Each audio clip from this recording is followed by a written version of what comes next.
네, 안녕하십니까. 정본부장입니다. 오늘 증시가 좀 빠졌죠? 예, 증시가 좀 빠졌는데, 증시가 빠진 건 빠진 건데, 이제 그 연유를 좀 보면은, 오늘 정부의 이제 저 PBR, 기업 밸류업 프로그램, 1차 세미나 결과가 발표가 됐습니다. 그래서 많이 모여가지고, 기관 관련된 금투협회 회장이라든지, 김주현 금융감독위원장, 금융위원장이죠. 발표하고, 그랬는데, 저도 이제 그 내용을 이렇게 신문 기사들을 이렇게 쭉 보니까, 좀 약간 실망하겠다라는 느낌이 들었는데 여지없이 이제 증시에서는 보니까 은행주라든지 유통, 또 우리가 이제 그동안 이제 좀 수혜받았던 부산 오뎅에서 같이 드셨던 분들 주식이 다 빠졌더라고요. 현대자동차까지 다 빠졌더라고요. 그래서 전체적으로 쭉 이렇게 좀 주식이 빠졌는데 그 이유는 느껴졌습니다. 일단 저 PBR, 우리가 이제 그 개인 투자자분들이 저 PBR 주식을 이제 안 사는 이유는 딱 한 가지죠. 결국은 안 올라갈 이유가 딱 있기 때문입니다. 그러니까 대주주 자체가 주식이 이제 주가가 올라가는 것을 원치 않은 주식이 저 PBR 주죠. 우리나라에서는. 그러니까 외국에서는 사실 일본 같은 경우는 우리나라처럼 이렇게 한 사람이 여러 기업들을 이렇게 거느리고 있는, 그러니까 재벌이라고 그러죠. 근데 일본은 우리 같은 이런 재벌로 되어 있지 않고, 도요다면 도요다, 자동차면, 그러니까 도요다 자동차면 도요다 자동차 하나, 이렇게 그 업종에 관련된 거 외에는 다른 회사는 없어요. 혼다면 혼다고, 소니면 소니지, 소니에 여러 가지 붙어 있고 이런 게 없는 거죠. 현대처럼 현대 글로비스에, 현대 오비스에, 별의별 게 다 붙어 있는 이렇게 제철까지 이렇게 돼 있지 않고, 도요타 자동차면 도요타 자동차 하나, 이런 식으로 돼 있기 때문에, 또 그게 어떤 재벌이 그거를 이렇게 좌지우지한다기보다는 어떤 위원회로, 여러 위원회가, 소위 얘기해서 그냥 한 사람이 어떻게 보면 빠르게 판단해가지고 이렇게 결정하고 이런 것이 좋다고 하는데, 오너가 이렇게 결정해가지고 통 크게 이재용이라든지 최태원, 정의선이라든지 이런 분들이, 서경배 이런 분들이 딱 결정해서 딱 한다, 이런 식으로 돼 있단 말이죠. 근데 아무튼 일본은 지금 한국같이 그렇게 재벌 기업들이, 그러니까 오너들이 자신의 어떤 이익이 반영돼서, 그러니까 한국처럼 이게 자신이 어떤 상속이라든지 기업을 상속하기 위해서 주가가 오르지 않아야 된다든지, 그러니까 주가를 짓누르는, 그러니까 대주주의 이해관계 때문에 주가를 짓누르는 것이 한국보다 좀 덜합니다. 일단 1인이 뭔가 거기에 영향력을 많이 행사한다고 하는 것은 반대로 얘기하면 그 레버리지가 크잖아요. 주식 비율을 얼마 가지고 있지 않은 사람이, 예를 들면 현대의 정의선 이런 분들이 5%도 안 되는 주식을 갖고 있으면서 그 회사의 절대적인 어떤 결정을 다 하고, 그렇게 되면 이제 나머지 95%를 가지고 있는 사람들은 이제 꿀먹은 버거리처럼 이제 가만히 있는 거고, 5%를 가진 사람이 전체 95%의 이익까지 다 행사해버리는, 이제 그렇게 되는 거죠. 근데 그럼으로써 결국 어떻게 되냐면 회사가 좀 손해를 보더라도 자신이 좀 이익을 보는 방향을 선택하지 않겠습니까? 그러니까 5%의 주식을 갖고 있는 사람이 95%의 주식을 갖고 있는 사람들의 이익보다는 5%의 주식을 갖고 있는 사람이 더 그 회사를 희생시키면서라도 자신의 이익에 맞는 결정을 내릴 수 있는 가능성이 크다는 거죠. 그게 저는 어떻게 보면 저 PBR 기업 밸류업 프로그램의 가장 큰 어떤 맹점이 아니겠다는 생각이 들어요. 그러니까 일본과 한국이 틀린 가장 큰 이유는 기업 지배구조의 문제인 거죠. 기업 지배구조의 문제. 그러니까 이 기업 지배구조의 문제가 일본보다 한국이 더 심한 거죠. 1인에 의해서 모든 것이 결정이 되고, 또 재벌의 어떤 그룹핑, SK 같으면 별별 게 다 있지 않습니까? 뭐 SK 하이닉스부터 텔레콤에 뭐 별별 게 다 이게 다 붙어 있는데 일본은 그런 식으로 돼 있지가 않다는 거죠. 예. 애플도 그렇고 뭐 우리가 소위 얘기해서 엔비디아든 뭐 TSMC든 이런 전 세계에서 큰 기업들 중에서 그렇게 여러 가지로 문어발식으로 돼 있는 기업들이 있습니까? 예, 그런 기업이 없죠. 다 그거 하나만 해도 지금 먹고 죽기 살기인데 그렇게 여러 가지를 해놔가지고 결국 어떻게 세계에서 1등을 하겠어요. 그러니까 LG 엔솔이라든지 뭐 이런 것처럼 딱 그거 하나만 딱 해야 되는데 LG도 사실 여러 가지가 있긴 하지 않습니까? 그러니까 제가 봤을 때는 우리 기업들의 가장 큰 한계는 결국 재벌 구조예요. 예, 재벌 구조. 그러니까 재벌 구조라는 것이 그 서로 관련된 기업들이든 기업이 아니든 간에 그 선단식 경영에 의해서 결국은 몇 프로 되지 않는 그 재벌 총수가 본인의 이익에 맞게끔 회사의 이익을 실행시킬 수 있는 가능성이 가장 큰 구조다. 그게 결국은 이 기업 밸류업 그 프로그램이 일본은 먹히고 한국이 먹히지 않는 가장 큰 이유입니다. 근데 그 얘기는 신문 기사에서 안 쓰더라고요. 왜냐하면 그거는 신문 광고를 광고가 다시 안 들어오게끔 할 수 있는 가장 큰 이유이기 때문에 데스킹에서 데스크에서 데스킹이 되겠죠.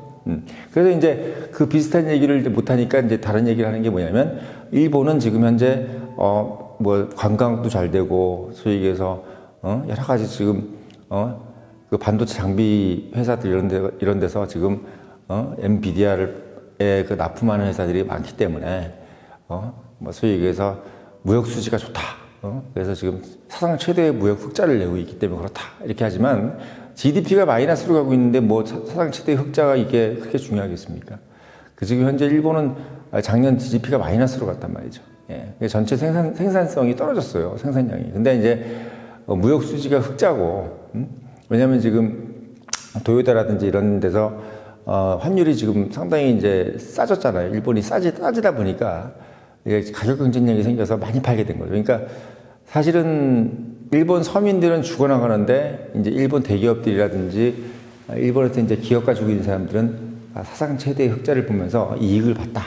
이런 개념입니다. 그래서 아베노믹스라는 것은 결국 뭐냐면 돈 있는 사람들은 돈 더 많아졌고 돈 없는 사람들은 힘들어졌다는 얘기를 의미하는 거예요. 근데 대신 이제 아베노믹스에서 그 임금을 좀 높여놨기 때문에 그 임금을 높인 부분은 어떻게 보면 그 취업한 사람들한테는 상당히 도움이 됐죠. 근데 문제는 이건 취업을 한 사람들한테 얘기죠. 취업을 못한 사람들은 결국 의미가 없고 또는 지금 뭐 소위 얘기해서 무직자인 이런 사람들은 이제 거기에 탈 수가 없겠죠. 아무튼 뭐 그거는 이제 세부적으로 들어가서 제가 말씀드리는 것은 결국 일본은 한국하고 다르다는 겁니다. 근데 가장 큰 이유는 역시 기업 지배구조예요. 예, 기업 지배구조. 그게 가장 핵심입니다. 근데 이제 그 기업 지배구조에 있어서 주주 환원 정책을 쓰면은 결국은 이제 그 5% 갖고 있는 사람들이 5%나 10% 갖고 있는 사람들이 본인이 가져갈 게 적어지잖아요. 예? 본인이 가져갈 게 적어지는데 그 자기 주머니에 돈 들어오는 거 적어지는 것을 자기 스스로 할 사람들이 어디 있어요. 근데 거기 이제 이번에 기업 밸류 프로그램 세미나를 보니까 뭐 권고란 말이 써 있더라고. 권고. 그러니까 기업 가치 재고를 권고한다. 권고. 근데 그 권고해가지고 자기 주머니에 돈 들어올 거 예를 들면 100만 원 들어올 거 50만 원 들어오게 할 사람이 어디 있습니까? 결국 어떻게든지 강제성을 부여해야 되는 거죠. 강제성. 근데 그 강제성을 부여하는 것은 뭘 의미하냐면 그 대주주들, 소위 얘기해서 우리나라 재벌 그룹에 있는 대주주들한테 야 너희들 그 100만 원 가졌던 거 50만 원 가게 할 테니까 내 말 들어 이렇게 얘기를 해야 되는데 그 말을 못 하는 겁니다. 지금 이 소위 얘기해서 대한민국에 있는 행정력이 이 정부라는 기관이 그 대기업들 눈치를 보고 있다는 얘기야. 대기업의 그 대주주들의 눈치를 보고 있다는 얘기입니다. 그 사람들한테 야, 그 주주 환원 정책을 좀 니네들이 좀 돈 덜 가져가더라도 외국의 기준, 미국이라든지 일본의 기준 정도로 해가지고 좀 줘. 자사주도 좀 매입하고, 배당도 좀 주고, 이런 식으로 해서 배당을 뭐 얼마든 주라든지 또는, 뭐 자사주를 얼만큼 더 사라든지 이런 것들을 강제성을 부여해서 뭐 상법을 개정하든 자본시장법을 개정하든 해가지고 그런 부분들을 강제를 해서 그걸 법으로 딱 강제를 하든 아니면 뭐 소위 얘기해서 시행령으로 우리가 이제 법 이전에가 시행령이 있지 않습니까? 대통령령이든 뭐 시행령이든 어떤 그런 것들을 해가지고 딱 법에 저촉돼서 그거에 대해서 딱 어떻게 잘못되면은 뭐 벌금을 때리든 아니면 실형을 때리든 뭐 그런 것들이 딱 강제성이 돼야 그 사람들이 막 울며 겨자 먹기로 어떻게든 간에 그거를 실효를 하고 주주환원 정책을 할 거 아닙니까? 그러면 그 주주환원 정책이라는 게 결국은 외국인이나 기관들이든 개인이든 누구든 간에 그것을 딱 보고 나서 시그널이 딱 들어와야 신호등이 들어와야 그 우리나라 증시에다 돈을 투여할 텐데 아니, 그런 게 없는데 무슨 재미로 한국 증시에다 투자하겠냔 말이지. 지금 일본 같은 경우는 일본은 그 정부 관료들이 일본 기업에 대해서 상당히 소위 얘기해서 강제성이 커요. 그 이유는 뭐냐면 일본은 기업 지배 구조가 1인한테 몰려있지 않습니다. 그러다 보니까 여러 사람들이 그걸 하고 있으니까 회의를 통해서 내가 이거를 주주환원 정책을 하더라도 자기 주머니에 들어왔던 돈이 예를 들면 100이었던 것이 뭐 50으로 줄어든다 그게 아니야. 왜냐면 주주들이 많고 그 사람들이 위원회식으로 돼 있기 때문에 한 사람이 예를 들면 뭐 이렇게 큰 한 사람이 이렇게 내가 100만 원 들어오던 게 50만 원 들어오던 이러면 막 못하지만 여러 명이 딱 둘러싸가지고 결정하는 부분이기 때문에 그 부분이 예를 들면 선단식으로 돼 있지도 않고 뭐 재벌 그룹처럼 돼 있지 않기 때문에 그 사람들은 정부가 예를 들면 그렇게 권고하면 해요. 왜? 자기한테 그렇게 금전적 이익이 뭐 1인이 그렇게 지배하는 구조보다는 적기 때문에 그렇죠. 괜히 그 관료들이 시키는 거나 정부에서 시키는 것을 안 했을 때 본인들이 예를 들면 뭔가 불이익을 당할 수는 있기 때문에 왜? 본인이 오너가 아니니까 그 결정을 하는 사람들이 대주주일 수는 있어도 오너는 아니기 때문에 그 도요타라든지 소니라든지 이런 데서 정부 관료들이 예를 들면 뭐 대장성이라든지 이런 데서 그거 주주환원 정책을 해가지고 기업 재고 가치를 제고하는 그런 정책을 하십시오 하면 그냥 그대로 해. 왜? 그거는 어떻게 보면 본인들의 이익에 크게 위배되지 않기 때문입니다. 치명적으로 위배되지 않기 때문인 거죠. 일본은 정부가 권고하면 들어요. 근데 한국은 정부가 권고하면 안 듣지. 왜? 절대적인 어떤 금액을 갖고 있는 사람이 자기가 소주머니 들어오는 돈이 적어지기 때문인 거야. 그러니까 그걸 자기 스스로 자기 고양이 목에 바구니 달리지 그걸 하겠습니까? 자기가 스스로 자기 금액을 줄이는 사람은 없는 거야. 그래서 우리는 대한민국이란 나라는 옛날에 박정희 때라든지 전두환 때처럼 강력한 정부가 너 그거 아니면 안 돼 라고 하지 않는 이상은 제가 봤을 때 권력자가 권력으로 누르지 않는 만큼의 그 효과를 발휘하는 게 뭐죠? 바로 의회 입법입니다. 입법, 법. 법으로 규정을 개정을 해가지고 그것에 대해서 페널티를 부여할 수 있는 강제성을 부여해야지 결국은 대기업의 우리나라 같은 이런 재벌 구조에 있어서 오너들이 움직인다는 거죠. 아니면 거기에 따른 뭐 예를 들면 상속세라든지 이런 것들을 줄여서 예를 들면 그 사람들이 정말 뭐 상속을 못 해가지고 그렇게 주식을 뭐 예를 들면 누르고 있는 사람들도 있겠지. 뭐 그런 사람들도 솔직히 제가 봤을 때는 우리나라 4대 그룹, 5대 그룹에 있는 사람들은 아닐 거야. 아닐 겁니다. 기본적으로 뭐냐면 상속세를 넘어서 강제성이 더 중요한 거예요. 제가 봤을 때는. 상속세도 물론 줄여야 되는데 여러 가지 지금 이해관계가 있겠죠. 지금 세수가 줄어드는 마당에 상속세도 이제 갑자기 확 못 줄이는 거야. 보니까. 원래는 그것도 줄인다고 했는데 지금 상속세도 결국은 뭐 여러 가지 뭐 재정부나 이런 데서 얘기를 했겠죠. 그걸 줄여가지고 우리가 이제 얻을 수 있는 돈이 그만큼 이제 실제로 다시 우리한테 돌아올 때 한 몇 년 걸린다. 그럼 이 정부 끝나가지고 들어오면 결국 그 돈은 누가 받는다? 이게 다음 정권에서 받는데 그 다음 정권이 뭐 민주당일 수도 있고 뭐 한동훈 뭐 이럴 수도 있고 여러 가지 하여간에 윤석열 정부 때는 아니다. 뭐 이런 결론이 났을 수도 있어요. 그렇기 때문에 어떻게 보면 이게 강제도 못하고 그렇다고 해서 뭐 세제 혜택이라는 어떤 그런 인센티브도 못 주고 그래서 어정쩡한 게 나온 거예요. 어정쩡한 게. 그러니까 말잔치만 한 겁니다, 오늘. 말잔치. 그러니까 뭐 금융투자협회장도 나와가지고 뭐 이게 뭐 그냥 시작일 뿐이다. 앞으로 더 있다. 뭐 이러면서 더 있으면 미리 얘기하던 게 아니라 지금 시간 엄청나게 많이 갔는데 그 바로 얘기해야지. 뭐 언제 얘기할 거야, 그거를.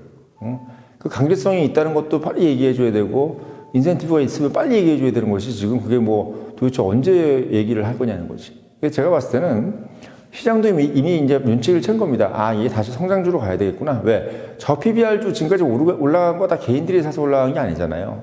다 외국인들이 사가지고 기관들이 사서 올라간 건데 지금 그거 딱 눈치채고 나서 정부가 발표하는 거 딱 봐서 아, 이게 다시 또 이제 차액 실현을 해야 되겠다 해서 이제 팔기 시작할 겁니다. 제가 봤을 때. 제가 주식 잘 몰라도 정부가 이 정도의 강제성을 가지고서는 이게 어느 기업도 마찬가지고 어느 조그만 조직, 뭐 개모임도 마찬가지예요.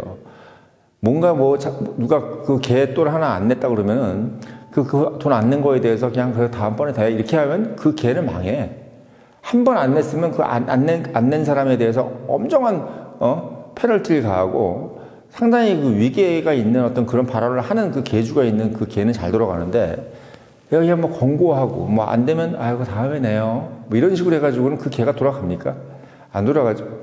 그래서 이거 우리나라도 마찬가지고 이 재벌 그룹도 그냥 재벌이 아니라 정말 뭐 몇 프로 되지 않는 사람들이 그 회사 전체를 좌지우지하고 현대 그룹을 자체를 좌지우지하고 또 현대 이름 붙여놓은 거 가지고 별의별 회사들이 다 있고 뭐 계열사가 몇백 개씩 있는 이런 구조로는 제가 봤을 때 전 세계 대한민국이 전 세계에서 1등기에서 나오기가 참 어렵다는 얘기죠.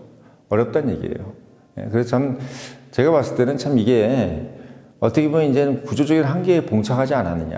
그러니까 저 PBR주도 결국은 기업 지배구조의 문제라는 생각이 좀 들어서 어떻게 보면 오늘 뭐 그 주식이 좀 떨어졌는데 크게만 뭐 10%, 5% 이렇게 떨어진 건 아니니까 별 문제 없겠거니 생각하는데 사실 정부가 이 정도 뭔가 하겠다고 해서 일본처럼 이렇게 했는데 이거 뭐 사실 아베노믹스 하고 나서 지금 벌써 10년이 지난 일본하고 어떻게 보면 한국은 지금 어떻게 보면 좀 처음 시작하겠다 그러면은 이때는 좀 어떻게 보면 약간 기미가 보여야 되는데 벌써 뭐 이 곤두박질 치고 이러면은 이게 제가 봤을 때는 뭔가 좀 싸게 보인다 이런 생각이 좀 들어서 제가 좀 조언을 드리고 싶은 건 정부에 어쨌든 간에 강제성을 보여야 되는 게 한국 민족이다. 왜? 한국은 이게 보니까 아까도 말씀드렸지만 기업 지배 구조에 의해서 몇 프로 되지 않는 사람들이 다 이 힘이 너무 강하기 때문에 일본하고 틀리다. 뭐 수출이 더 잘 되고 안 되고 이거 문제가 아니고 뭐 그것도 중요합니다. 지금 우리나라는 돈이 좀 안 벌리고 있어요. 지금 몇몇 개 빼고는 지금 돈이 거의 안 벌리고 있는 상태야.